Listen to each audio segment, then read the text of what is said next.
Praise God and good morning. Ndio kuamka sasa. Haya, ndoto one by one. Ndoto ya kwanza nimeota kufuli hii padlock. Kuna pete ndani na hiyo padlock imefungwa. Haya, next nikaota tulikuwa tunaenda mahali fulani, sasa tulikuwa tunakatisha kwa shamba fulani ya mtu, shamba ingine kubwa. Sasa wakati tulikuwa tumeanza safari, nikaona kwa hiyo shamba kuna mbolea imewekwa na mahindi, yani ni kama wanataka kupanda, but hiyo shamba hata iko safi, ndio walikuwa wanataka kupanda juu ilikuwa imepigwa mitaro. Sasa kuenda hivi, yani kawaambia hapana, hii shamba imewekwa hapa mbolea na ni kama wanataka kupanda, sasa tuwezi pita, maybe mwenyewe ako pale.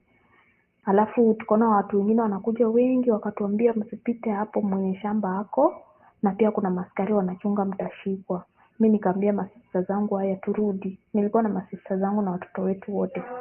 Nikamwambia turudi, tutafute barabara nyingine ya kutufikisha kwa lami. Sasa kurudi tukakutana na askari mmoja, nikamuuliza barabara ya kutufikisha lami iko wapi hapa hivi. Akatuambia pitieni hapa hivi. Sasa tukaenda. Kumbe hiyo shamba ilikuwa juu. Alafu lami iko chini kabisa. Sasa inafaa tukitoka juu tunateremka. Sasa wakati ambapo tuliteremka hivi, karibu kufika kwa lami, kulikuwa na, yani ni kama ni shimo tu. Yani ni kama unateremka kutoka juu mpaka chini ndio ufike kwa lami.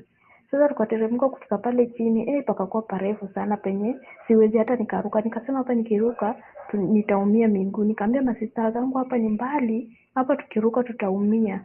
Mtu akiruka hapa atavunjika mguu. Then all of a sudden nikaona nini imetokea. Kakitu kama ka spade. Kakitu kama ka spade hivi kadogo side ya left na ingine side ya right. Hiyo side ya right ilikuwa juu kiasi, ya left ikakuwa chini. Sasa ndio maana nikanyage mguu ya right na nikanyage ya left ndio sasa nipite. Venye nilikanyaga nikapita, nikamwambia wengine haya piteni hivi ndio mtafaulu, juu mkiruka mtaumia. Na hivyo ndio tulishinda, tukapita. Sasa tukafika kwa lami, hiyo ndoto ikaishia hapo.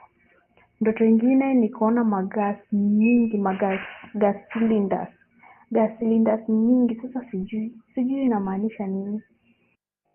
Sijui inamaanisha nini. Alafu kamti kama embe yenye kameiva, hiyo pia nimeiona kwa ndoto. Ni hizo tu.